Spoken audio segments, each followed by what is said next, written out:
Hello, lore heads, and welcome to The League, exploring the League of Legends lore from A to Z. My name is Rebecca. And I'm John. My name is Mark.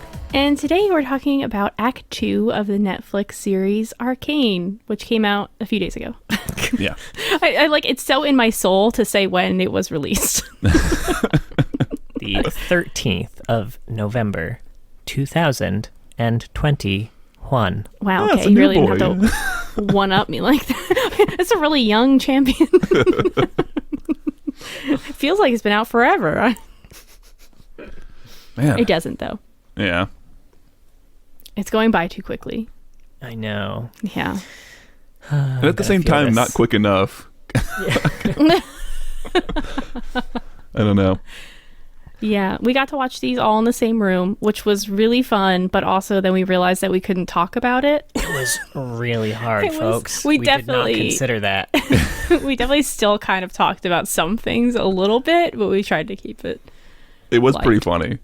Because Yeah. it was like, Yeah. okay, after that, now what do we... Let's talk about anything but all that shit that just happened, right?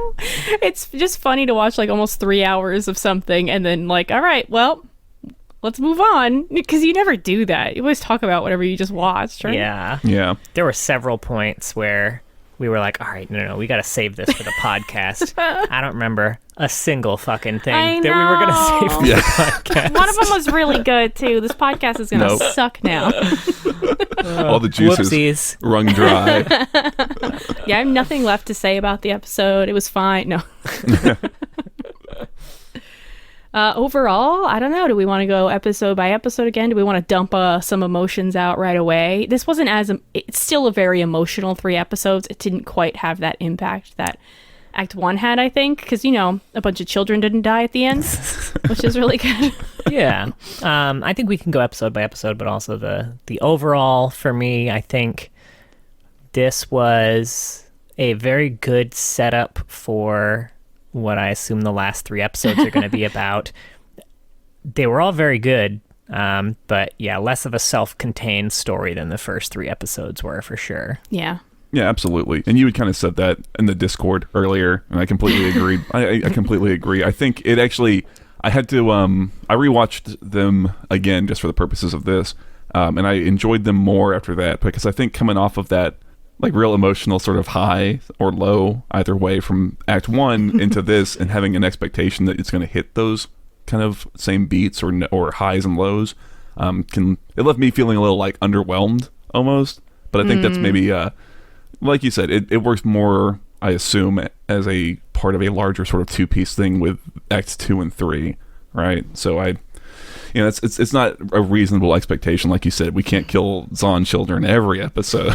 Oh my god. As much as we want to. Can't we, Mark?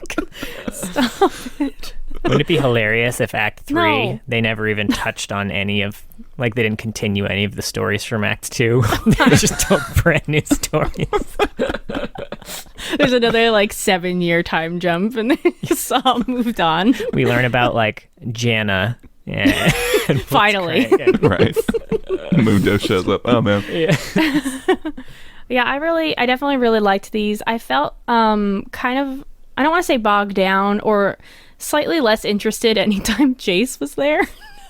Like every Jace scene, I get that politics is very important for stories like this, and every time it's the part that I'm the least interested in personally. So I was just kind of on caring, and then literally anytime I saw Vi or Jinx, I was like, it was the best moment. It was just so exciting. Yeah, I will say a lot of those had a very, Star Wars episodes like 1 through 3 feel to them. Even with like Jace playing the part of fucking Jar Jar Binks, unfortunately, in this Jar Jar tale. Jace. Oh no, you're right. He is Jar Jar Jace. Oh, well, somebody's gonna have to make that Photoshop real quick by the time this episode comes out. Don't put that fucking evil into the world. Come on. I was gonna compare it to the prequels, but that felt mean because it's definitely better. Like, yes, I'm in no way comparing the quality to the prequels. Yeah. Just the overarching. And they're not like obscenely long scenes. They break them up with more excitement and stuff, which is good. Yeah. Yeah. Yeah, I mean, I think I find the conflict between like Jace and Heimer a far more interesting one than Jace's kind of descent into having to deal with the politics of Piltover. Like, I get it, and I guess if nothing else, I like that there's a little bit of like defying of expectations with Jace, and that it was nice that he wasn't just a complete glory hog intentionally. He kind of just got pushed into it, and I found that better than him just kind of pushing out Viktor, in that way. Things like that, I guess. But yeah, Jinx fucking steals the show for this act, in my opinion. Oh my god, yeah. I mean, I was obsessed with Vi too, but Jinx definitely like. It's weird to have scenes that are humorous and heartbreaking like simultaneously in like the same frame even, and it's bizarre and amazing. Yes, they did such a good job with that. Yeah. I mean, it seems like that was like the big thing they needed to try and handle right is getting that really grounded Act 1 into the Jinx kind of shape that we know. I thought they did a great job with it, frankly. All right, so I guess starting from the beginning, episode 4, Happy Progress Day. We were all really excited to see Progress Day get acknowledged. I was very excited, and it was just as much fun as I was hoping it would be. I guess like Progress Day means a very, very different thing for the inventors that we learned about in the other story in Piltover than it does for like the masses. We didn't really get to see just the citizens of Zaun and how they viewed Progress Day, but the whole thing was like a very fun affair. It was very nice. Much less stress involved if you're an average citizen of Piltover for Progress Day. Yeah, you just go to a nice fair, right? You just get to go down to Disneyland. Butterfly robots. Yeah. Sounds nice. Yeah. We also learned very early on that Piltover, as we know it now, is just 200 years old. So Heimer, it outages Piltover by a solid 100+ years. Yeah. Yeah, it's interesting. Again, maybe condensing the timeline down. I hope and pray that that's what's happening. I've seen a number of posts, people like, wait, how does this line up with the timeline? And it's like, I don't think it does. And I think they're just going to shrink it. Yeah. Right? No, it 100% does not match up with the timeline that they've set up. But I don't think that's a bad thing. I think 200 years is a reasonable amount of time for Zaun to become what it is and for Piltover to have taken over in that way. Yeah, I'm kind of curious, talking about Progress Day, because that's supposed to mark the the anniversary of the Sun Gates being opened, and also kind of when they kind of they blew everything up, right? That's kind of what happened.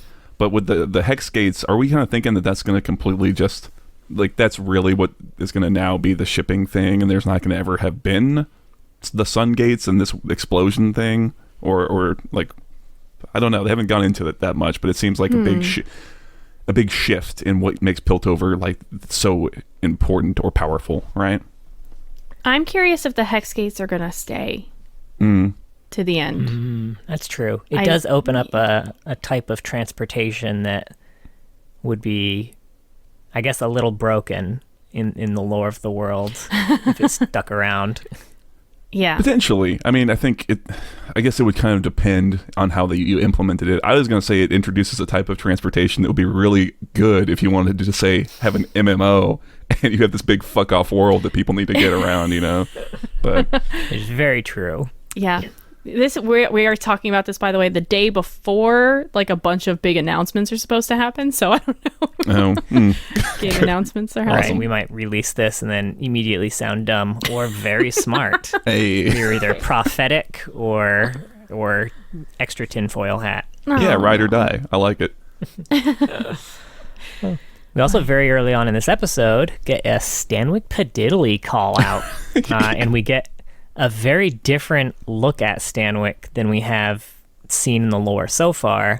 Now, I know we didn't get into it too much. We talked about it a little bit at the Jace episode, but Stanwyck Padiddly was, kind of a professor who he had certain proteges. I think Viktor was one of the proteges. I think probably Jace, although I don't remember if they specified. But yeah, essentially he had, when Viktor built Blitzcrank, he stole credit for that invention and then achieved great fame because of it, which is a very different picture than we're getting from Heimerdinger, which is that Stanwyck, treasured his pupils, and he wasn't a great inventor himself, and he kind of knew it, so he knew that he invested all that time into growing others instead. And also apparently that he's dead. It was also the feeling that I get, which yeah, Heimer is like, oh, reminiscing, right? He's like, oh, he knew him. He doesn't know him currently because he's in the ground somewhere. Yeah, so I mean, yeah, I wasn't expecting to see Stanwyck at all, honestly. I thought that was going to be written out, but interesting to see him still, but in a new light. Yeah, it's interesting because that guy, I feel like, didn't he also have something to do with Twisted Fate at one point? Wasn't he just kind of all over, like he made Urgot or some shit? Wasn't he kind of just all over old League lore?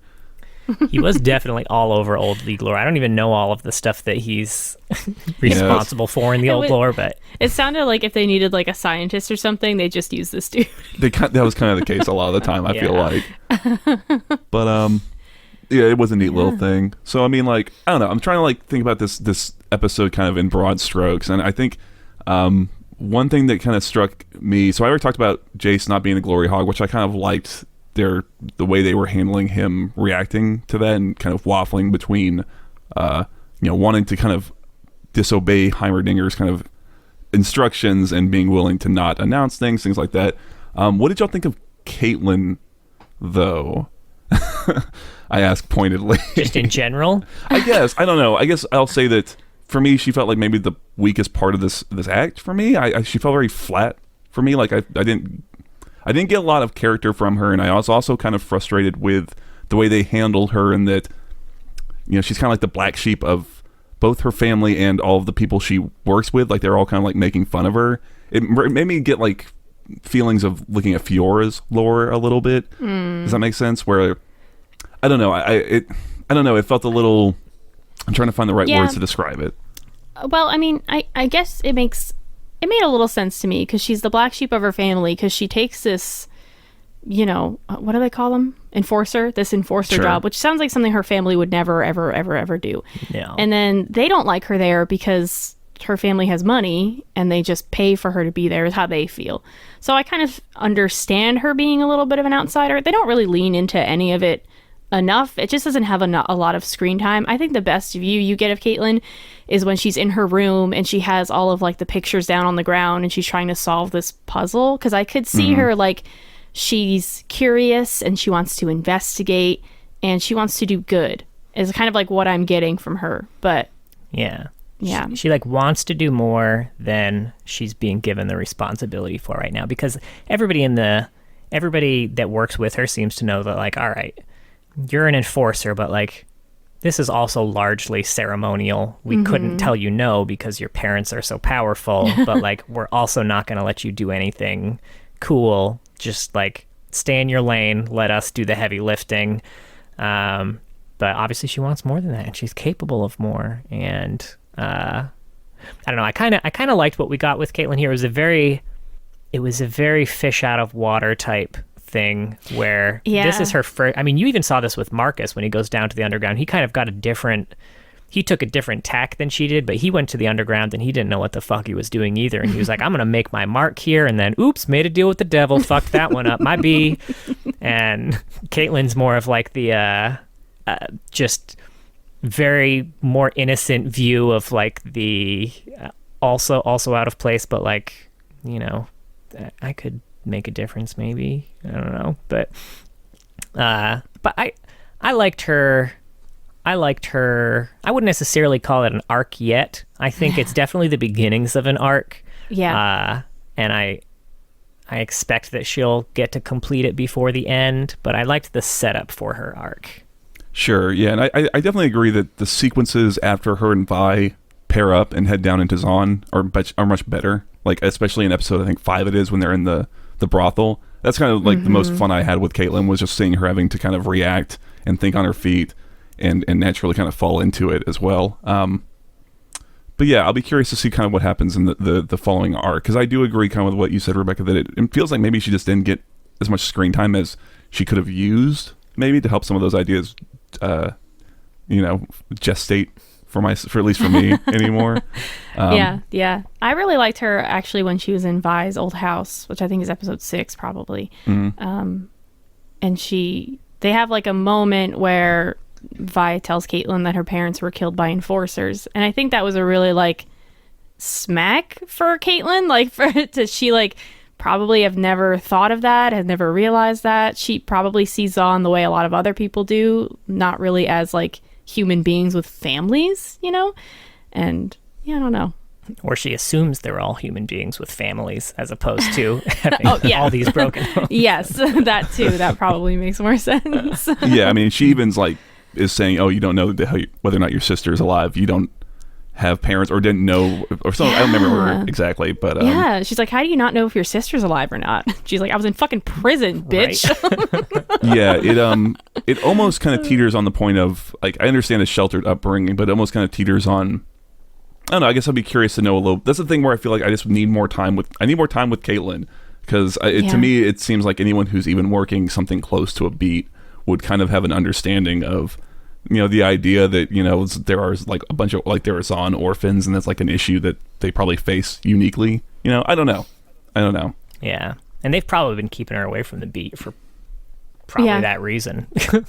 It's a fair point. But I did want to go back a little because I did. Oh yeah, we're still on episode 4. I did take very sequential notes. I'm sorry, I did not do the broad strokes approach. But I really liked the foreshadowing when Heimerdinger was talking to Jace and offering the speech up to Jace when Jace says, "Heimer, I could never take your place." I immediately, like, the thing that popped into mind at that moment was like that SpongeBob meme when he like has his hands on his hips, like, "Oh, I could never." I'm so shocked and excited that Heimer is being given like such a big part of this story, and what a way to make everyone fucking hate Jace, huh? Right. Yeah. Oh, his expressive sad eyes. I know, right? It's a real kick the dog type moment, which I think is almost a shame, maybe, because I do think that I really like Jace and Heimer coming up against each other in the sense of, you know, again, they're working from perspectives that they each have, right? Jace isn't doing it because he's like, "Oh, now I'll have control." He's like, "Well, no, Victor's dying. We got to keep Victor alive." And also taking some of these kind of fantastical elements of like, what happens when you've got a race like Yordles who theoretically live forever potentially, or at least, you know, dozens of centuries, against someone with a lifespan of 80 at, you know, on the good side, right? Mm-hmm. And it's fun to play with those, I think. Yeah, it's a very good, like, it's one of those things where you definitely see both sides. Oh, yeah. You see Jace and Victor, like, obviously we don't live 300 years. We cannot wait 300 years to put this in the hands of people. Like, I get that you can, but, like, we're humans. And Heimer, like, "I've lived 300 years. I know all of the dangers of what you're proposing right now. I've seen shit go wrong, and it looked just like this. Like, you don't understand." Absolutely. And yes, and I do love as well, Rebecca, that Heimer is not just... I was worried after Act 1, like, okay, that's probably going to be the bulk we're going to see, and he'll just kind of hang out. You know, he's just going to be in the back drinking. But no, he's front and center. I love it. He's, you know, it's great. Yeah. And this could be the beginning of what you proposed, John, last episode, of the Yordles having to go into hiding. Yeah. Being thrown off the council. Random thing, but does anyone else think that at the speed that those airships are leaving those gates, that anything inside would be liquefied? Right. Or like, imagine if you hit a bird on the way, it would just like rip right through the fucking rigid hole or whatever. I don't know, it's magic. You don't got to explain shit. You accidentally hit Jana. Shit. She'd be all right. She's all right. You'd hit a Zahn orphan. That's what you'd probably hit somehow. Yeah. They'd find a way. I finally flown into the sky. I'm finally free. Zoom. Riding one of those giant like balloons from the Jinx music video. Oh God, my heart. Oh, man. Finally free. I did notice too during Progress Day, Jace's assistant is very smitten with him at the beginning. So I didn't notice this the first time around, but she moves real quick onto Victor. As she should. She's a God, what would the name be for that? She's like a beaker babe or something like that. What? Excuse I'm thinking like group like what would the name be for someone who's just really into science, guys? Instead of like a booth babe, like a or like a Bill Nye groupie type. That's what I'm trying to think of. Sure. I mean, beaker babe is pretty good. It's pretty good. We'll workshop it. Sure. Moving a little bit further onto the episode, when they were kids, and Jinx was like, I'm going to ride in an airship, and then Milo was like, I'm going to shoot one out of the air. Jinx got to be the first to do both of them. That's true. Living everyone's dreams. Yeah. Man. They dwell a little bit in this opening, and because I think the whole time you're dying to know where Jinx and Vi are. At least I was. I'm like, that's who really matters right now. So we do get Jinx pretty early, and it's fantastic. Her introduction is so fucking good. So good. Like the cinematography here, because like you're seeing it through the eyes of these firelight people, and to them, like it's like a horror movie, and to them, Jinx is the monster in this horror movie. You see her like flashing across the camera. Yeah. You hear her giggles. It's like, it's so good. I almost wish I could experience this without knowing anything about League. Yeah, I remember saying that last time, and I again, this was one where I had the feeling too of like, man, I don't know. I completely agree. It makes me think a little of Batman Begins. If you remember that, they did a little bit of that at one point with Batman being the thing. But yes, tons of fun for sure. I mean, honestly, like I said, Jinx is great across like every scene that she's in this from here on forward. You know, and I also fucking love how many times she sleight of hands grenades onto people like she's a Skyrim character. Constantly. Reverse pickpocketing them. Yeah. Right. Yeah. Which is my favorite way to play Skyrim. Yeah, I guess that's something she like consistently does in every sequence. Even like when she's fucking with Chuck. Right. We're just gonna call him Chuck. I also really like when she punches the mask off that firelight, and she sees the girl with pink hair, who she immediately gets confused and thinks is Vi, and she is just standing in the middle of fire, just burning all around her, and she's just holding on to this girl's wrist, just staring at her as the flames lick everywhere. Like, it was like it's a really powerful scene. For sure. Yeah, it's a neat way to play with it too, right? Of having her just have the hallucinations with it, right? It's fun. It's a fun thing. Yeah. Mm-hmm. And, you know, the fact that she shoots everyone up trying to get the firelight people in her kind of dazed state too. She is very interesting how she is a Jinx no matter whose side she's on. Yeah. It's true. Yeah. Yeah, for sure. I mean, I guess, I was complaining about Caitlyn a little. I did like her whole investigation sequence coming to the scene of the crime. It was really, no dialogue, but we can clearly see how she is figuring things out and deducing things. Like, nice, fun, So, again, just thinking through, like, I'm trying to, like, run through it procedurally in my head. And I remember, like, enjoying that whole sequence, right? And I like, when they had Jinx in her, I don't know where she's at, on top of her propeller, I guess. When her little lab. Her little lab, quote unquote. I really liked those, having the Milo and Clagger, like the Clagger doll and the Milo mannequin, I guess, is such a great detail. I think I saw the Milo first. Like, I noticed it first. I was just so like hyper focused on Jinx. Yeah. And then seeing that in the background, I was like, fuck, dude. It's so hard. And then periodically too, the camera would just close up on them. Yeah. And then she would respond as if they had just talked to her. Yeah, she has very like golem scenes throughout this. Yeah, that's true. Or she's kind of arguing with herself. But yeah, it's a really neat. This is a really neat way to kind of communicate all that, right? It's a really cool detail to add, and it's a lot of fun to see. I think that, and similarly, her having almost like that little flashback when she's messing around with the hex tech crystal makes perfect sense. And it's interesting. Yeah, I'm glad that they're really showing like she has not moved on. She has not healed. She has not worked through this. No, like it's very, very PTSD all the time. Yeah, absolutely. We also in this episode get a very early introduction to what will be Vi's gauntlet and what will be Viktor's mechanical arm. Oh yeah, those were a treat to fucking see. The the arm was cool because I am hoping we get Viktor in his suit before this is over. God, please. Prototype yes. Viktor, I guess. It has to happen, right? To see the arm was a hint that that's where they're going. So yeah, I think so. Also, no one mentioned how fucking beautiful his picture of Heimerdinger was. He just carved it out of laser, and no one was even like, "Wow, you're a good artist, honestly, Viktor." yeah, that was really Right. impressive. I know. I remember. Yeah, I was like, oh, that is real good entirely. Yeah. Would you get your? That's what he No one should appreciates do. Viktor. That's what he should do once he gets his like suit in the arm. He should just do art, like at the beach, you know, like when they do laser caricatures. Okay, I'm gonna draw you on a go-kart with this laser. Okay. Bring a piece of wood. He and Jin doing their twisted art together. Oh no! Give me that skin. And we get a really cool introduction to a lot of, it's like a bunch of flash cuts of just like random shit happening in Zon. A tattoo artist giving some dude a pentakill tattoo. Yeah. It's fun. We also, I don't know if anyone has any context on this. If you do, let me know. There was a giant ass like turtle statue that everybody seemed to be making offerings to down there.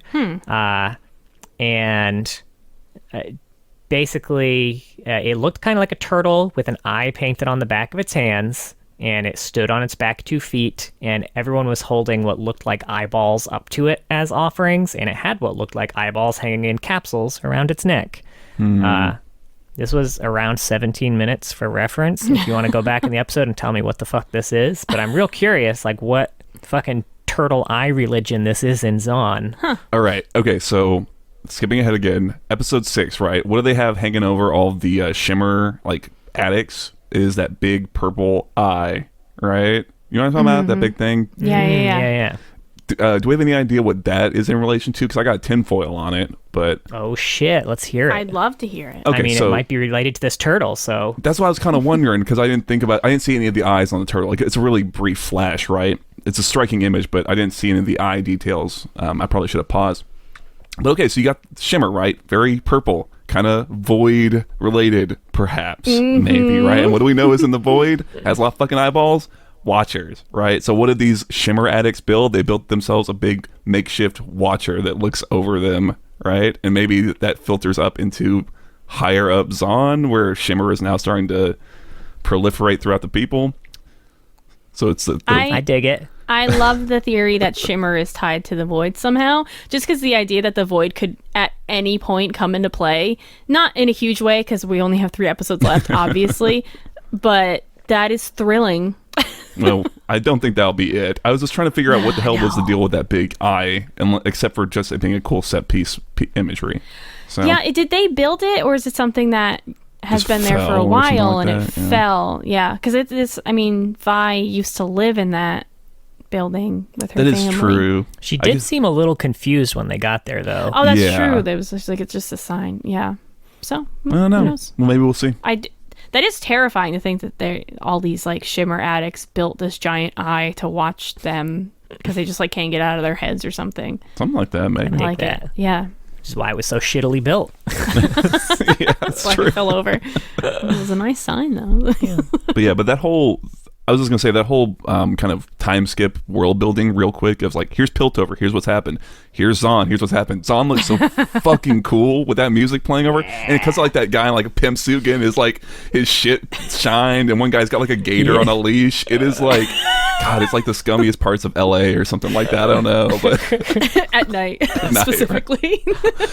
You also see a dude walking by with a massive just cask of green chemicals on his back, very singed. Oh, Like I didn't see the that. dude didn't look anything like singed, but that vat of chemicals looked very like singed. But yeah, we get some scenes down in Zon here. The scene with Jinx when she kind of drops down from the ceiling onto Silco's desk and is helping him with his little eyedropper thing was so good. Just her getting like continually distracted, like, you're like, his sisters can't live with him, can't stuff him back in the old baby maker. Such a good line. Then she's like blowing into the syringe like it's a bottle, like whoo, whoo, and she makes spaceship noises with it and shit. yeah. It's like, focus, Jinx. I thought you were gonna say it was almost like kind of Six of Crows-y with, and think like Inej and Kaz where she's kind of hanging like out in the background while he's doing his business. She kind of drops down. She's just always there. Yeah, she is always there. I did like that multiple times she's just eavesdropping and he's just like talks to her after whoever it is leaves, you know? Mm-hmm. And they're usually talking shit about Jinx too. They're Yeah, probably like, she's out of her mind. You can't control her. You gotta get rid of her. Murder her. She's just fucking sitting up there. They're not wrong. But she learns those skills from hiding from the enforcers in episode 3. It's true. I mean, honestly. Or 2. So then we hop back up to Piltover, and it's this fundraising scene. And let's see, what was the line here? The fundraiser's going well. Your mother would be proud, says Mel's assistant to Mel. And who's the mother? All we know about Mel's mother is that she is Noxian. And Mel in this scene is also planting the seed for Jace to challenge Heimerdinger. Yeah. She says, he only sees the past. Piltover needs a leader who looks to the future. Someone like you. Yeah. I mean, you know what's interesting to me about that is that her assistant, we must assume, knows who her mother is and that she's Noxian, right? And what do we know about Noxians and their spies? They work in pairs, right? The War Masons work in pairs. Never one without the other. I do like this theory. Honestly, I still like Mel. I know a lot of people really don't like Mel. I find her super interesting, and I like the idea that she's Noxian. She's very Noxus. Like, yes. She's doing what she's got to fucking do, you know? And her next line, too, right after that, I've spoken to several potential investors. Everybody wants Hex Tech for themselves. Extra ominous knowing she's Noxian. Yeah. I mean, I don't hate Mel at all. I agree. Super interesting. Oh, yeah. I think what I like about her is that even for someone who's very obviously, manipulating the situation, etc., still get some humanization, right? I was kind of thought it was funny how like Jace kind of, this is skipping ahead again, but Jace goes to her and she's a little surprised, but it seems almost kind of like, oh, that's cute. I guess I'll go along with it. He seems to have a little hesitation about kicking out Heimer. Kind of feels bad, even though, again, doing what you got to do, right? Mm-hmm. I do love that. It's like when he starts spilling his heart about Viktor, and she's like, okay, why are you coming to me about this? I let you do it once, and now you're telling me your fucking feelings? I don't know, man. Now, during the Progress Day speech, so there was some good symbolism here, too. Mark, you had talked a little bit about how Jace was very reluctant to go up there by himself. Like, he didn't want to leave Viktor backstage. He wanted Viktor to come up on with him, and Viktor was like, oh, no. But then when he goes on stage, Jace has been drinking out of a coffee mug, which has just a picture of Jace's face on it. It says, like, the man of tomorrow. And Victor's in frame, like, in the background, and then Jace, like, puts down the coffee mug of his own face and completely blocks out Viktor in the scene altogether. Yeah. Again, this is very good imagery. Like I was saying last time, it's like someone's paying attention. They're thinking about, like, hey, what's a good way of showing what's going to happen here? And by the way, I want one of those Man of Progress mugs so I can have Jace in my face every morning. You know what I'm saying? Jace in my face. It was interesting, too. So when Jace goes on stage, the Porofessor, Heimerdinger's Poro. The Poro! How have we not mentioned the Poro yet? He's adorable. So cute. He seems very scared of Jace when he takes the stage. He, like, retreats under Heimer's chair when he takes the podium. Well, they shot him with a laser. Yeah. They did shoot him with a laser. I like that he has a little bandage on his horn for the rest of the episode. On his horn. He needs it. He got a boo-boo on his horn. You'd think he'd be scared of Viktor, though, because Viktor was the one running the laser. But, yeah, who knows? But Jace looks scary. He's tall. He is tall. I guess everyone's tall to the Porofessor, except Heimerdinger. I like the little back and forth outside the speech, too, between Caitlyn and the other guards, when they're like, can't believe I thought this guy was supposed to be smart. Didn't he send a balloon to the other side of the world? And Caitlyn was just like, it's not a balloon. It's an airship. It's stiff and rigid. Looks like a fucking balloon to me.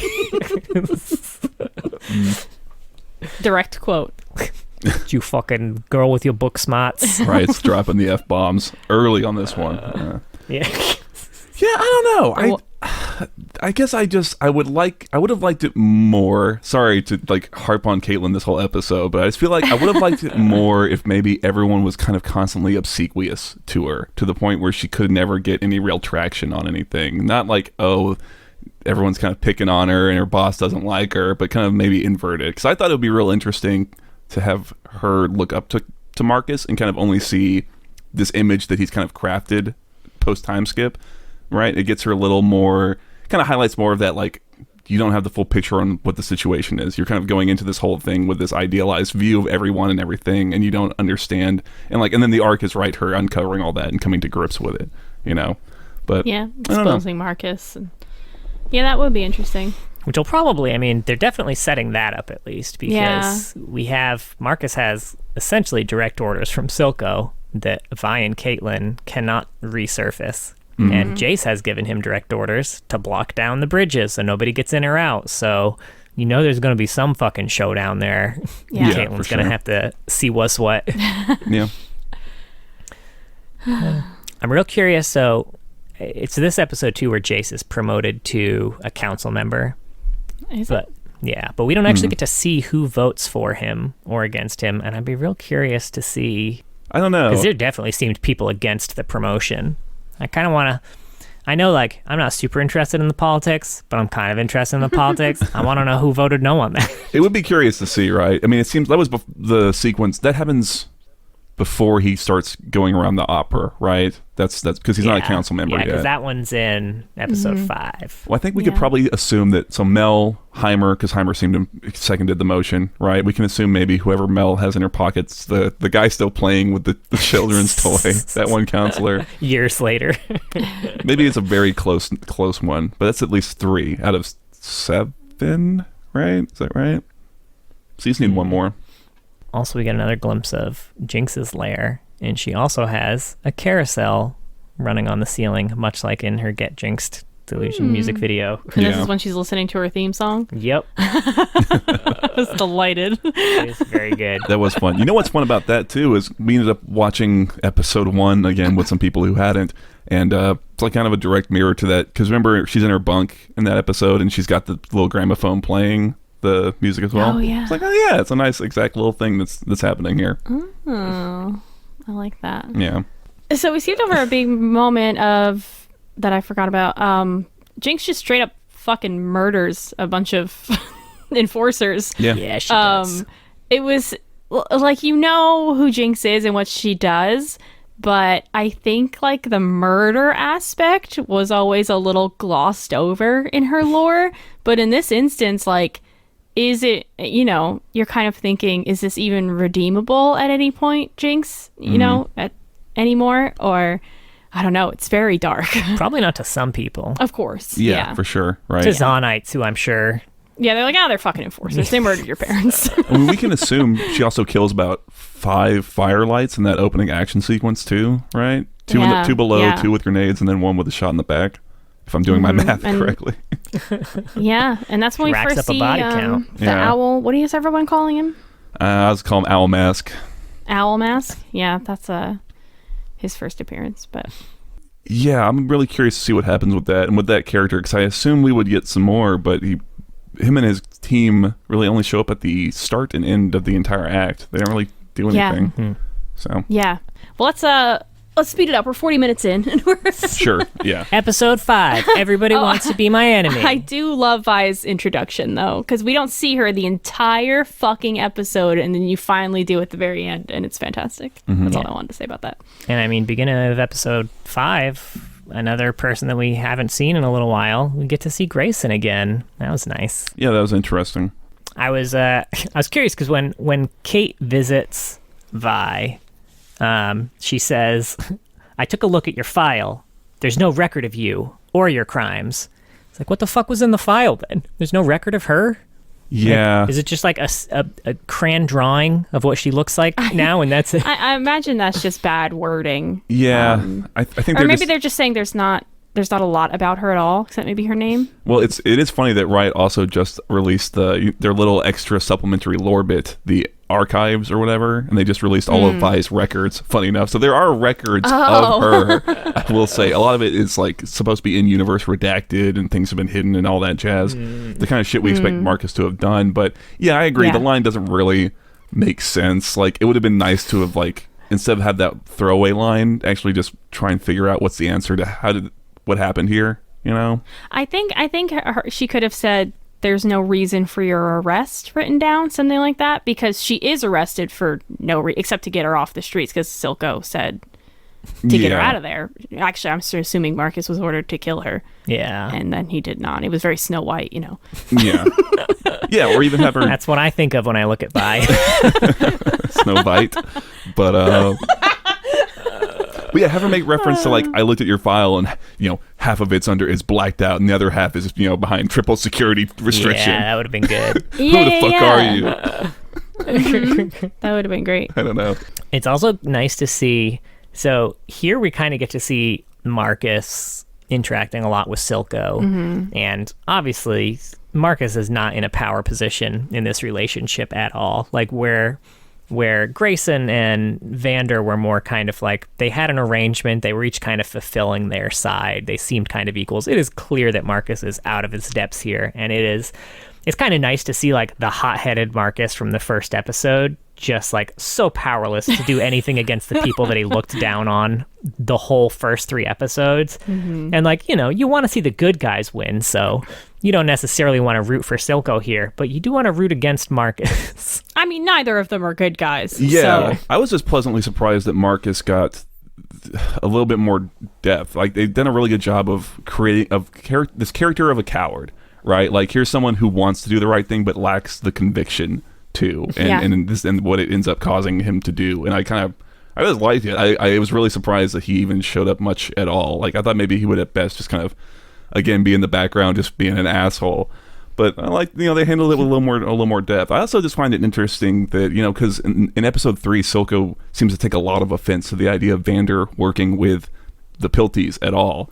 But, you know, here we are much later, and it's almost like a weird kind of like parallel to Jace, where, like, when you get into a position, all of a sudden there's a lot more complexities to power, right? And the means to your ends. And sometimes you have to work with the fucking wardens, even if you're in a position of power like he is, you know?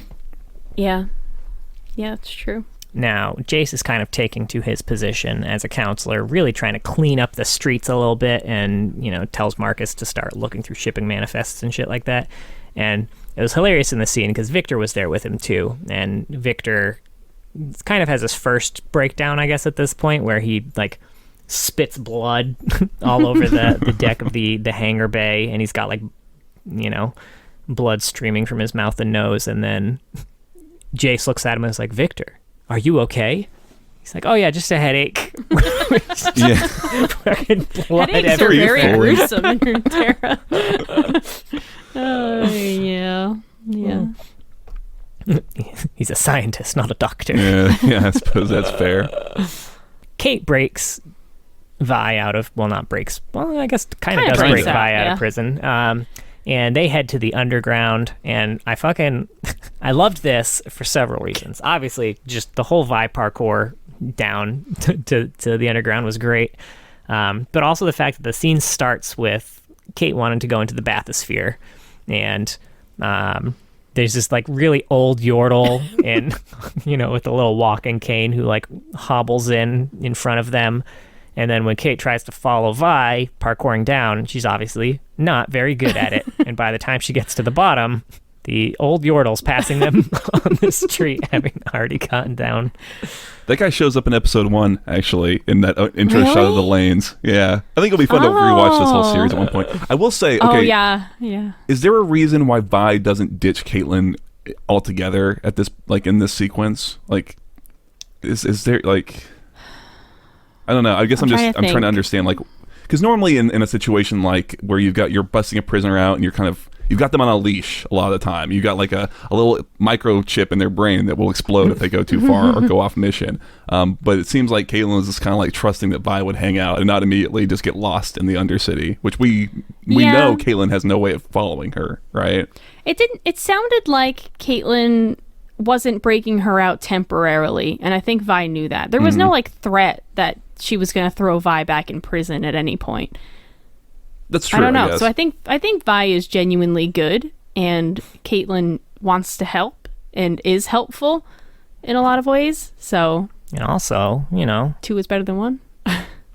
Also, she's hot. Kate's Cupcake. sexy. That's a fair point, and I think I would be down with that being the explanation, because I like Vi immediately getting out and like gorging on food in like the true sense of like, yeah, that's exactly what you do, and trying to make moves on cakes. It's like, yeah, you've been stuck in fucking prison. It's time to, you know what I mean, get your fill. So I like Vi acting that way in the whole thing. It's great. From every hole. Eat up, you know what I'm saying? I was just gonna say, I would have really maybe one sequence where Caitlyn, I guess Caitlyn, she does have her back with the gun, right, in this episode, but maybe something before that of like there was a little bit of advantage to having an enforcer with you sometimes in certain situations, right? I don't know. Yeah, I mean they disguise her. I love Caitlyn's on disguise, by the way. I really want this skin. It's a more practical outfit, I'll say. We get an interesting term for Zonites here too that I don't think we had heard before. But Vi refers to them as fissure folk. Yeah. Oh. Trencher trash was one that Marcus used earlier. They're full of them, man. They got all sorts of fucking insults. So when are we going to talk about that Yordle? The Gimp Yordle? Not quite yet. We got a few scenes before that. Okay. I mean, we have to go in order. We got the Jinx scene in the gym. Yeah, the teaser. This was the first teaser I watched that actually made me excited about the show. Just a general overarching note too, like they've got the crow that shows up here. We get crows that show up random other points in the episodes too, and stack on top of that too, like the firelights have like a ton of like bird, not even just imagery in their masks, but also their mannerisms. Like I don't know if they're doing it intentionally or not, but like they move very bird-like with their head movements. That one girl especially. Yeah, she did. So they're all secretly birds. Perhaps, right? So we jump a bit to Jace politics at this point, which, aren't super fun. The main thing I have to say about this is like the man on stage is playing his fucking heart out, and all these counselors are just talking to each other about imports and shit. Like, come on, except Heimer. Heimer's there really digging the show. He's really into the show. Very into it. I love Heimerdinger. Sure. And it's nice because that's, again, it's visually telling us what's actually happening, right? Heimer is blind. He's too busy. He's caught up, and he's not seeing all the bullshit around him. It's not, it's a little. He's not playing the game. Yes, exactly. He's too busy enjoying shit. And for the record, this violinist, his character is actually modeled after the real violinist. Oh. His name is Ray Chen, and he does a lot of violin work on League songs like Awaken, and he is a musical consultant for Riot Games. That's cool. Nice. But that's what he looks like. So not Jin is what you're trying to tell me. Not Jin, as some theories. I know, right? You just put somebody playing some instrument in a theater and built over, and it's like, that motherfucker's Jin. I know it. He's going to start shooting 4 times. Mm-hmm. All right, brothel time, baby. Hell yes. The best scene. What's the best scene? There's so... All right, I'm just going to do a quick run-through list of everything I fucking loved about this scene. I loved the couple in the lamb and wolf mask in one of the rooms. Oh, I missed that. Yeah. I loved Kate going back for a second look at that one room that she passes by. Obviously, the Yordle in the gimp suit, fucking classic. We all died. Yeah. It was so good. Your hot cupcake, best Obviously. line of the series. Watching Caitlyn immediately get into character and start trying to come up with a backstory for herself when Vi just gave her a name. Like, yes, I got the name Matilda from me mother. Yeah, her accent was really good. the sexy Yordle being the new madam there. Good for her, man. Yeah, working her way up. Kate really getting into it with the lady that she ended up in the room with. And Vi going back for that second look for her. Just everything about the scene was very good. This was just cinematic gold from beginning to end. Yeah, it's a really fun scene. And again, like, this was my favorite time spent with Caitlyn, I will say also. And I think I also had the sense of like, okay, they're getting kind of raunchy here. And I was like, I think that's about the peak of what we're going to hit. And then the Gimp Yordle shows up on screen. It's like, nice, plant your fucking flag a little, Riot. Stand behind and say, yeah, they fuck. They're prepping us for the sex scene. Just something I never thought I'd say about this show. Right? Give me a Vi Caitlyn sex scene if you gotta do it, you know? If we were to have watched this at my parents' house, I know exactly which scene they would have walked in for after having been out of the house all day. Although, not the worst sex scene they've walked in on us watching, so... It's still a cartoon, it's fine. Oh, God. Silco has a pretty good line here, too. What is truth but a survivor's story? Deep, man. So deep. Deep. Silco's real deep. All right, so do you guys want to cover the sex scene? Let's jump straight into the sex. Sure, yeah. I mean, yeah. I thought it was handled tastefully. Sure, yeah. I don't have much to say about it. I feel like it was surprising. Yeah. It was surprising. So when Viktor's blood kind of gets in the whole Hextech core... I thought you were going to end the sentence in the hole. And I just... Anyway. And it starts all that, like, cosmic shit happening. Them, like, going back and forth between, like, the cosmic imagery from the Jace scene and, like, Jace and Mel doing it makes me think that, like, Jace, like, is real good at sex. John! It was very, like, a cosmic type orgasm, like... I don't know. I don't see Jace. It might as well have ended with, like, fireworks. It was like a Trojan commercial. Weird. I don't think that's what they were going for, honey. Here? I feel like it probably was. No. 100%. No. Jace fucks super good. That's the subtext of that scene. Yeah, it might as well have been the name of the episode. Episode 5. Jake's fucks real good. I would have loved to have watched. Well, I guess that's what we did watch. But I bet it was in the script. They like set his dick size and everything. Exact measurements, how much water it displaces. No,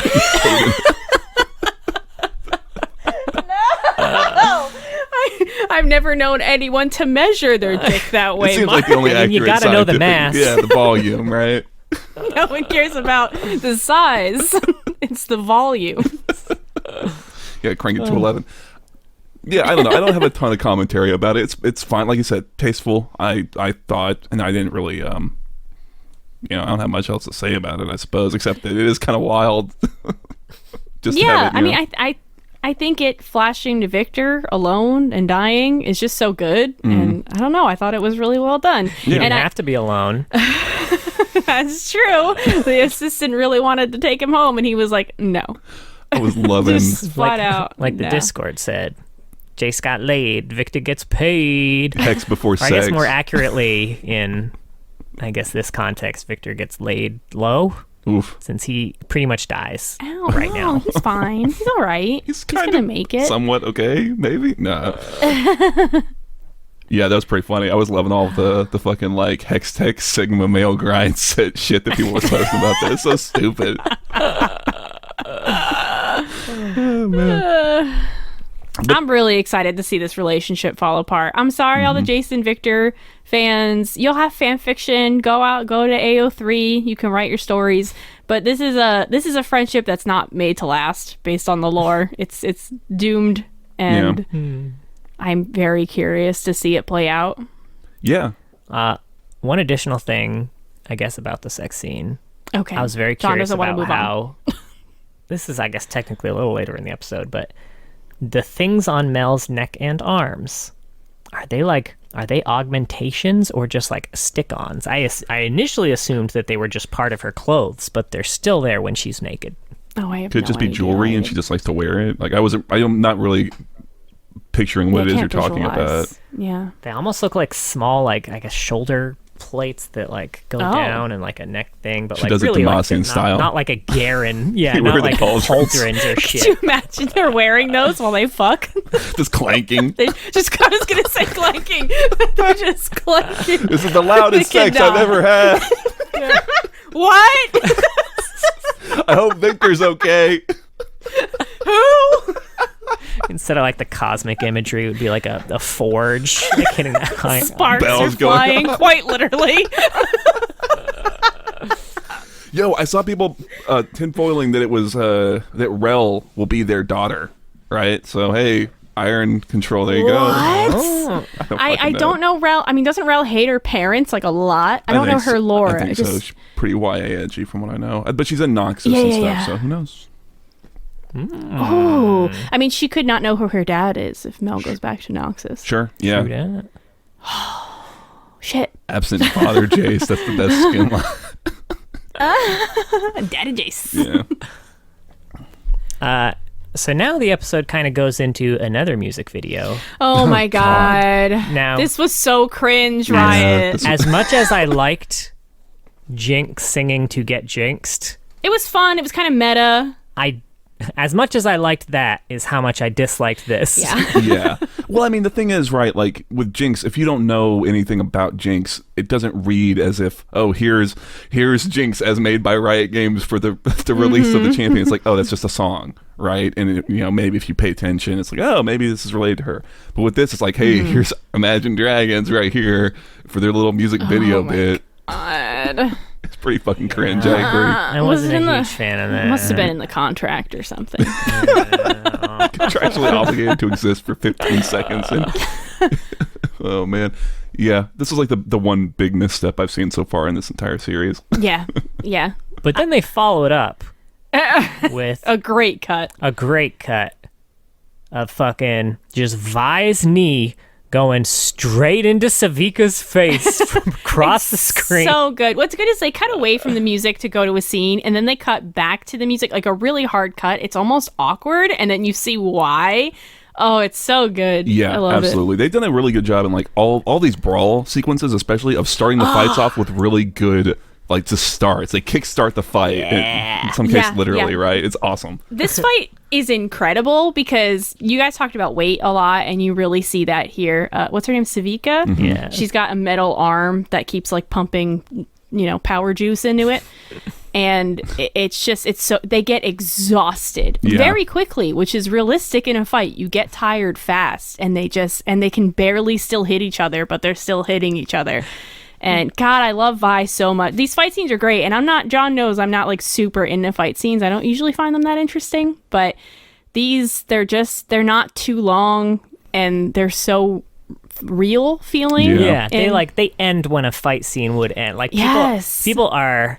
I feel like in a lot of kung fu movies, especially, like I like them for the choreography, but Yeah. there's usually like a 5-minute fight scene, and you see 3 or 4 hits actually connect. A lot of it is parrying, dodging, and all that shit. And like I feel like there's a realistic amount of blocks in these fights. Like you get 2 or 3 good blocks, but most of those fucking hits, they're landing, and you can't take too many hits from either of these two people before you start feeling it. Absolutely. Yeah, Yeah. for sure. I love Savika going into a rope-a-dope, right? Like just like some moves Yeah. that make a little bit of sense. And they played with the arm too some, which I thought was a lot of fun, where it kind of goes backwards on the joint, or like where it kind of kicks up behind her to hit Vi. It's like, yeah, be creative, have fun with it. God, that one Vi punch underneath her arm for the uppercut was so good. Yeah. I like that so much.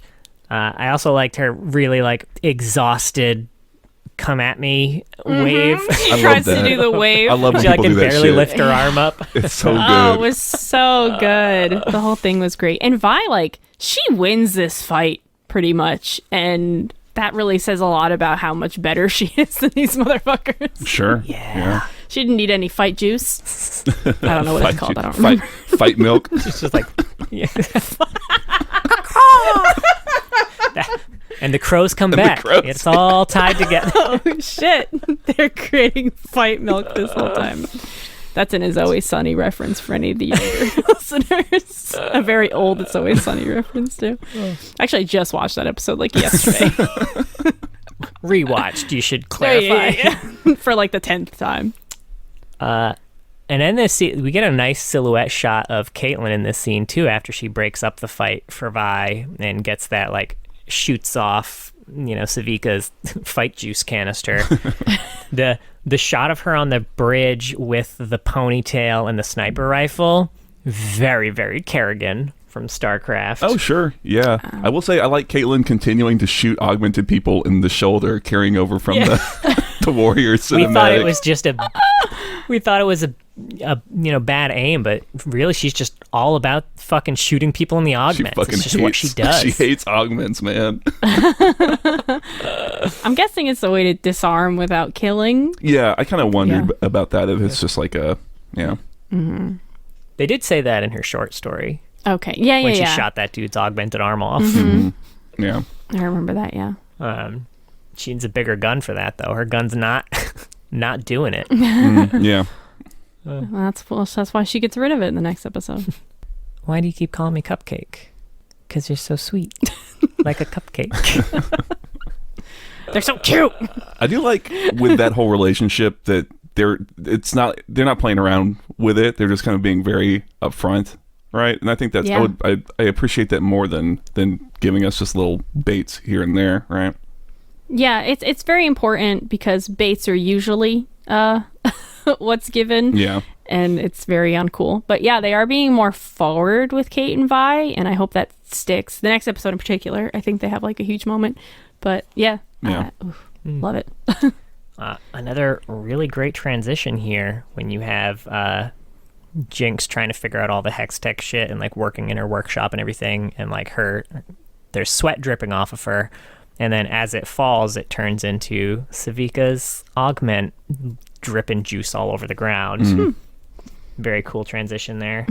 I also just like that Jinx figured out how to make these fucking runes work real quick without any fancy academy equipment or Viktor's help. Like, obviously she had some notes, but like she obviously also didn't understand half the notes. Someone was just bored. Someone brought that up about Jinx on Twitter, and then someone else in the comments was like, she had all of Jace's notes, and I'm like, so? Like, that doesn't right? Like, if y'all I guess the only way I could compare it is like if you've never done calculus in your life and then were to look at a calculus math problem and like look at notes for that, like it's not going to make sense. It's random ass figures, and like even if someone were to explain it, like it's a different language, and she doesn't have someone to explain it because they're writing in their own language that they understand. I think it's interesting to me that like the way they had to get it working, right, is they had to crank it, and I thought that was something that could totally fall in line with help Jinx get to that point, because who would crank anything? It would be her, right? And I think maybe a little bit more. I know they need to get it to a point where it's working for them for the pieces, but yeah, it's a little abridged, one might say. All right, episode 6. We made it to episode 6. First thing I want to note about this episode is that little girl who comes to meet Viktor. Her name is Sky. And I was curious if we knew who that was, like if Sky had come up before or would come up later.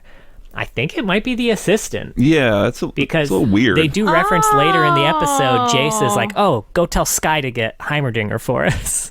Oh, I didn't. And that means she's known Viktor since they were children, and that they both come from Zaun. Yeah, that I don't know. It's a little. I wonder if that's gonna like have a point. It just seems a little coincidental, right? But I don't know. That's interesting. Yeah, I hope that comes back. I'm really interested. I mean, like we see Viktor at the end of this episode go back to that lab. Oh yeah, Singed. Oh god, what if he like tricks her and gets her to come back to the old stomping grounds, and then they do something crazy, experiment with her? I don't know. Oh, I don't think that Viktor would want to do that. No, he probably wouldn't. Singed might. But I could see her like getting in, going back to that place, being the one person who might be able to find Viktor if he goes missing. Yeah, she might know where he is. That was a cool end to. Yeah, we meet little Rio, who was a little legend first. Yeah, I didn't realize it was first. I thought maybe it was a subsequent release type thing or something like that. How long ago was that? I think it was just this release. So, within the past like a week and a half. Oh, okay. So, okay. Gotcha.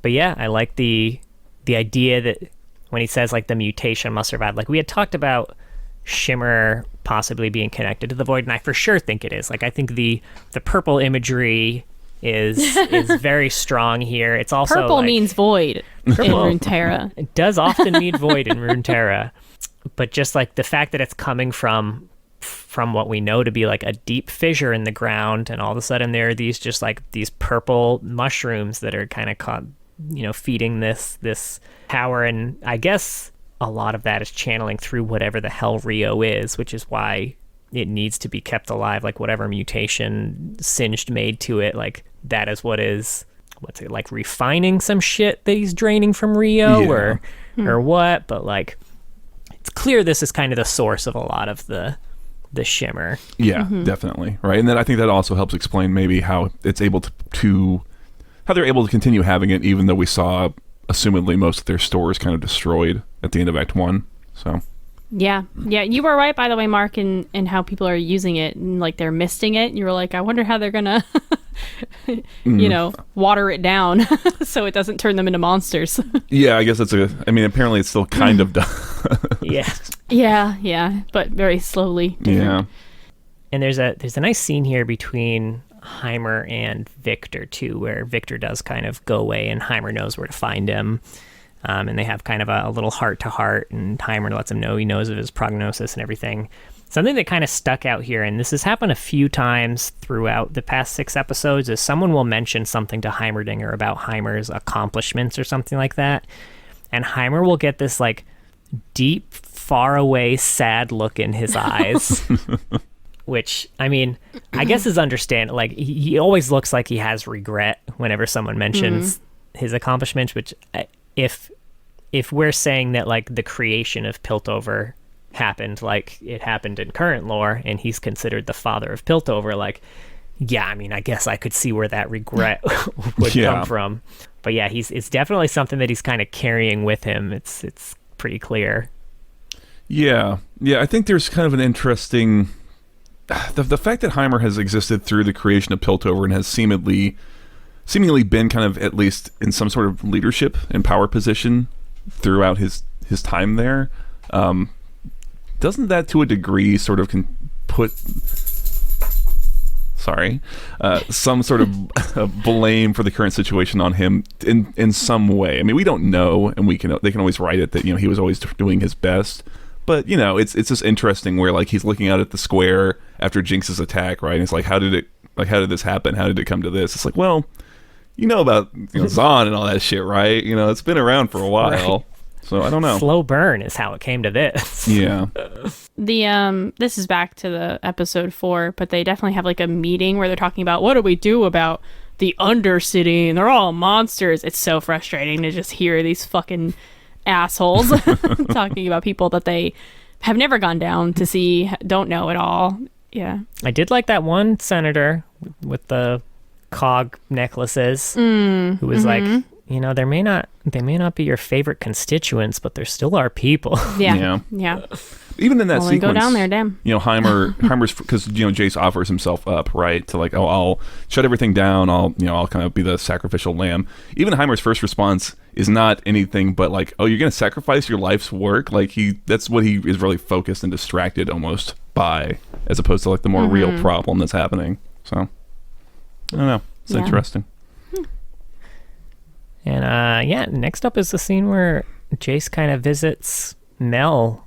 And she's painting that. Fucking the Immortal Bastion. Actual size painting. It's huge. And he says, I didn't know you were an artist. And she says, there's a lot you don't know about me. Yeah, I caught on to that one. Yeah. I'm in exile from my family, she says, while painting the Noxian. Yeah, didn't live up to standards. And she says it as if she's trying to find a way to phrase it for him, right? That makes sense for him, Yeah. Do you think it's possible she's not there by Noxus orders and she's trying to fight her way back? Like if she quite possible can get some kind of control and bring something back home? Sure. It's possible for sure, yeah. Yeah, it could. It definitely could be. We get Jinx in the bar. Chuck. Name's not Chuck. Nice try, Chuck. And he's like, oh, what's going on? He's like, oh, we're supposed to grab some girls. I mean, I'm not grabbing girls. Except for those ones. Really good. Yeah. Man, they really did a number on her. Which number? It's a saying. You're doing great, Chuck. Jinx is so good. Someone also put side by side Powder leaning on the bar in the same way with Vander there. That same bar. It's the same exact shot. It's like the same cup too, right? Isn't it? Or maybe it's a different one, but it seems like it was because it's got all her drawings and stuff on it. Mm-hmm. And then when she goes upstairs and ties Savika up to the chair.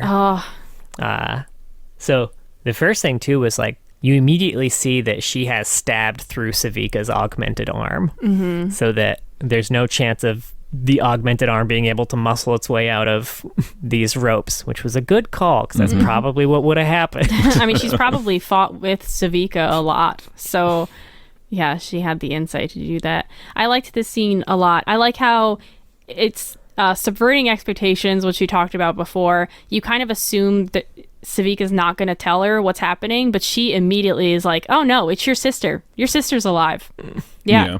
They're going to try to capture her.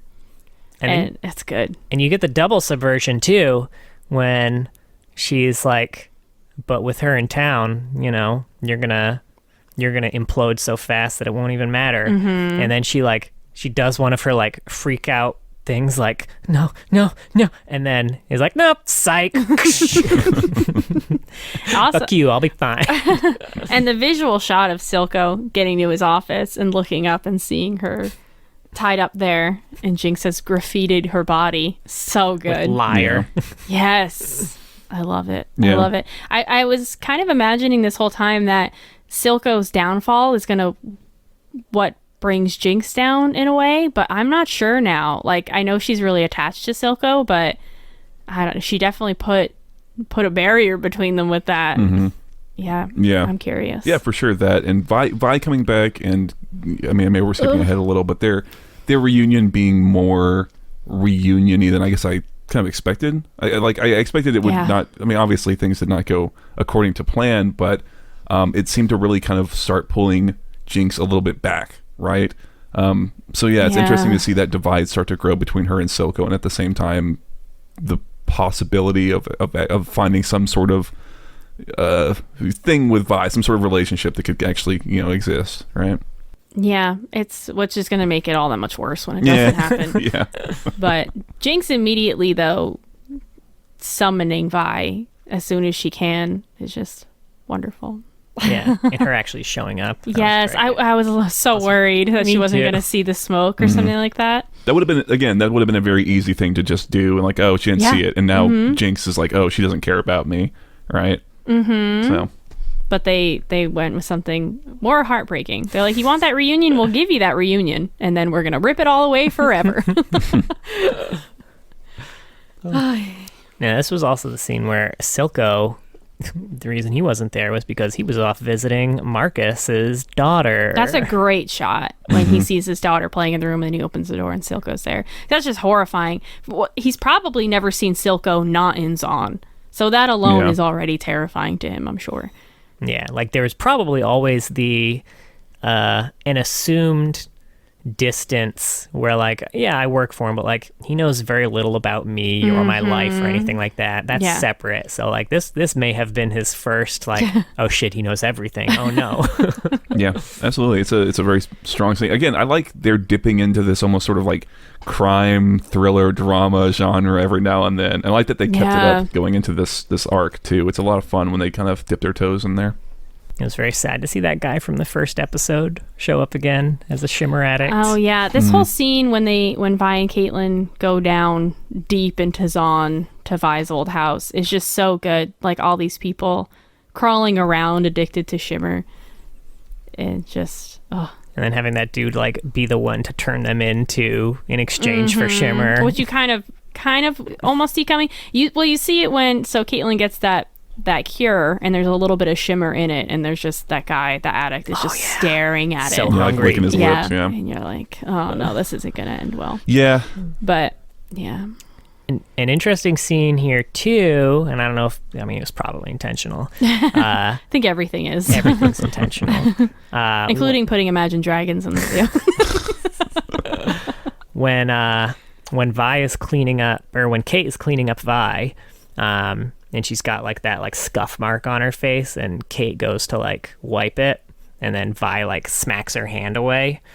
It was very much like the first fight from episode 1, where like she got scuffed up and like Vander cleaned her face and she like let him do it. It definitely seemed like yeah. She probably hasn't had someone take care of her since then. So yeah, I can't imagine it's easy. But they have a great moment here. Some lovely eye contact.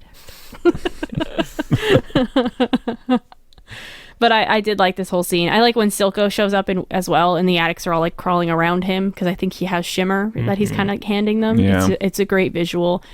And then them taking Silco down was so satisfying. I mean, obviously not Silco, but all his people seem to be dead. It was again, Silco's fine. But that scene was very Jesus imagery.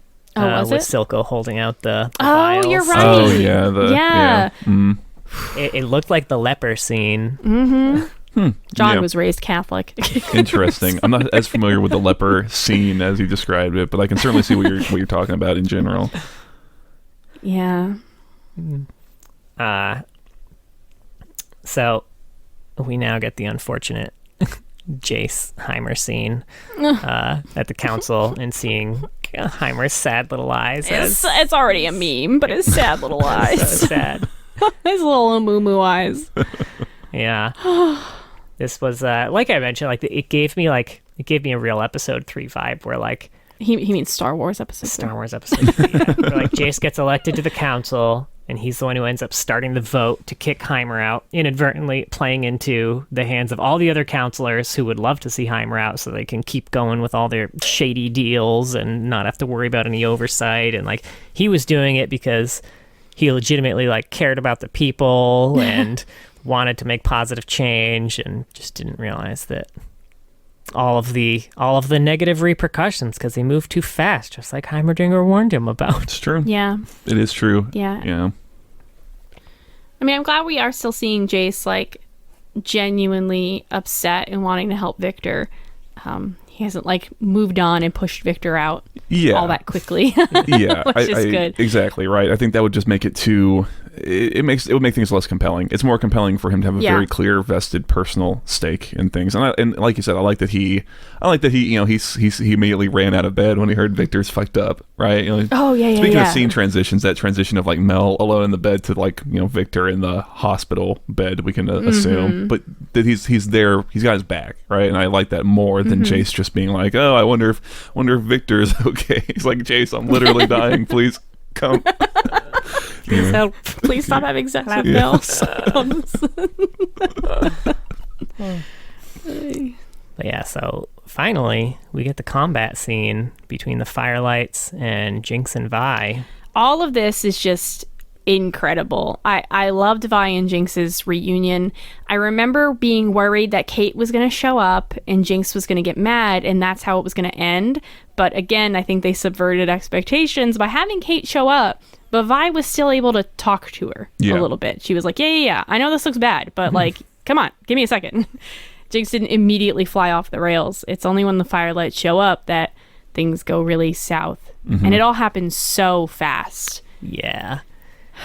And that dude who knocked Caitlyn out, highest high kick I've seen in my entire life. It's one once it's not human, right? It's like kind of, right? Because they mostly see them humans, and then that one guy, he's got like the mask that's even more animal, right? And it kind of I'll have to check that so maybe out something like that. I don't know. I can't wait to see them. I'm assuming in Act 3 we're going to see them finally unmasked. But go ahead, Jod, lay down all your echo evidence. First of all, I just want to say, speaking of parallelism, this is the second act in a row where the act ends with Vi yelling out powder and trying to run towards powder and then getting knocked unconscious and dragged get stolen. No. Oh god. One thing I did love about the end of this is it all clears up so fast too. There's like no evidence that Vi was there, that the Firelights were there, to make me think that Jinx might not even be totally sure it all happened. Sure. Yeah. I don't know though. That's true. I mean, she even asks if she's, real when they first meet. Are you real? Yeah. Yeah. Mm-hmm. My heart. All right. Echo evidence. Sure. And oh my God, you literally have it part in your notes. Evidence echo equals firelight leader. Number 1, he's got the Echo hourglass on his shirt. Sure. Number 2, frequently checks his pocket watch. It could be Zillion. Could be. Oh, God, I hope. 3, Oh my God, I would be so. Imagine he takes that mask off and it's fucking Hair just- Zillion's face. All That'd be sweaty the and bunched fucking up under best. there. Shit. he uses a voice modulator to disguise the voice. Yeah, well, that's how I figured it was somebody that we know. Mm-hmm. His blunt melee weapon has a clock gear on it. Mm-hmm. He wears a red scarf like the one that Echo has. Benzo's shop had a ton of masks in it. So if Echo was going to raid his workplace to build a resistance force after Benzo died, he's got all the masks he needs to make it happen. Yeah. At the end of the excursion, or at the end of that altercation, they stole the Hextech gem, which we know will be key in Echo's Z drive. And the final bit of evidence I have, and I guess close your ears if you don't want this spoiled. This is like the merch thing, right? The voice actor is the voice actor of Echo from the Legends of Runeterra cinematic, where he invents the hover bike that he is likely riding in the show. Yeah. They really trying to hide this character while not It's a real really nail in hiding the it at coffin all. there. Huh? So, if it's funny. not Echo, man, the mother of all fucking redirects. That would be Right. really funny. Okay, here's my tinfoil, right? Did you play the Legends of Runeterra, speaking of single player with Echo? Let's see. Yes, I just finished the Echo one. I think I just moved on to the Misfortune now. All right, well, I have not finished it, but I do know that the whole thing of that little single player thing is his time buddy that's also him from another timeline called Ozzy. So that's who I'm saying it is it's Ozzy. It's other timeline Echo. And There he's it is. already got his Z drive somehow. You know Some what? shit like I'm on that. board. He's harder. Hey, a lot of crystals are around. Surely one has gone missing. Last tinfoil hat theory. Let me click to my other evidence list. It's not about Rookie. Oh, thank This God. is my evidence that Mel is either LeBlanc or LeBlanc's daughter. Okay. Evidence 1. Mel's mother is an accomplished stateswoman and warlord in Zon. Evidence 2. Mel's eye paint looks a little bit like LeBlanc's maybe. And evidence 3, I want it. John's just a huge LeBlanc fan. So. I do like the idea of her being literally everyone, everywhere, all the time. I do love that idea that everything's LeBlanc's fault. Yeah. She's also Heimerdinger. Yes. Congratulations, you played yourself. Right? Fucking backstabbed myself. God damn it. I'm too Talking good. about masturbation, her and Jace. Oh, God. Yeah. Now that's cosmic. Yeah, that's pod racing. I was thinking it because I said it just like that motherfucker too, didn't I? All right, that was Act 2. Yeah. I'm so excited for Act 3, but also sad. I'm going to be sad when we watch them. I think it'll be good. I'm really looking forward to Act 3 because I do feel the need for it to kind of, finish Act 2, right? Especially. And, give us the other piece of it, Yeah, I do now. I no longer now think that it's going to go beyond the lore we already have, which is what I was hoping when we were watching Act 1. Mm-hmm. I don't think this is going to end, with Jinx further than she is in her lore. I think that Kate and Vi are still going to be trying to stop her, but I don't know. Yeah. It has to have a satisfying conclusion in some way too, though, so I'm interested to see what that will be. Yeah, most definitely. I'm very curious to see how they handle it, how they stick the landing on this one. I am hoping we get Warwick now that we are seeing Singed, and he's clearly about to start working with Viktor. I did love that, Viktor 10 years, more than 10 years later, 15 years later, being like, I understand. Did you think Singe knew what he was talking about? You understand what? What do you understand? Who the fuck are you? I was just in an explosion 7 years ago. I've lost all my memory. I didn't order any pizza.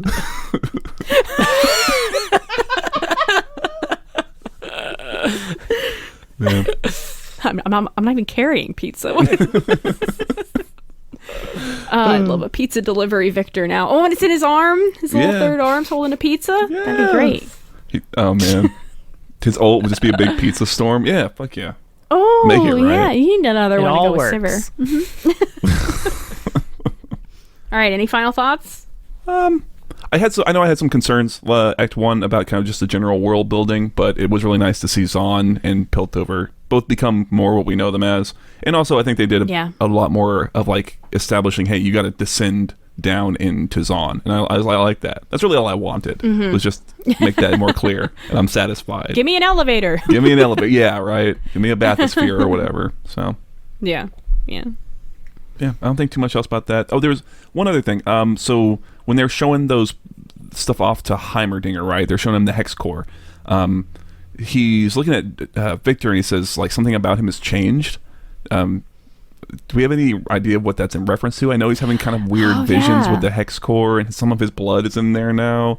So. It was also like the reaction that Heimer had to that, where he clearly recognized something in it, and like something specific. It seemed like it wasn't necessarily like the vague magic could reignite the rune war type thing that he had been afraid of in the past. Like, this seemed like something very specific, like, I've seen this very thing before, and this is bad. Yeah, I don't know. I don't know if he's like, I don't know if he means something more like actual physiological, or if he's just more broadly speaking like, oh, Viktor, you're becoming a rune war guy, you're becoming a rune mage or something like that. Like they're called. You're becoming a rune war. So I don't know. I'm curious to see if that gets touched on at all, but we'll see. Yeah. All right. Well, what was our thoughts about Act 2? Join us next week for Act 3. If you want to chat at all, we have a Discord now. I've linked it in the episode description, and we have a Twitter. It's @loreheads. We also post this on YouTube if you ever want to chat there instead. But the Discord's been fun. Yeah. So, swing by. Yeah. Thank you to all you folks who joined. Yeah, absolutely. It's been a great place. A lot of people get distracted with the trivia channel that John set up. It's Trivia Bot, League of Legends Trivia. It's really fucking distracting. It's a great way to learn all sorts of random shit. I love it. It's really making me realize that I don't know the names of any abilities in the game. Yeah. Like any of them. Holy shit. I'll be like, I know like what button it is. Q. Right? That's Viktor's Q. I don't know what it's called. Shield throw thing. Nailed it. So yeah, join us. Join us. All are welcome. Join us. Just be nice. Oh yeah, be nice or I'll kick you out. And we'll see you next week. Bye. Bye. Bye. You gotta say bye. Bye.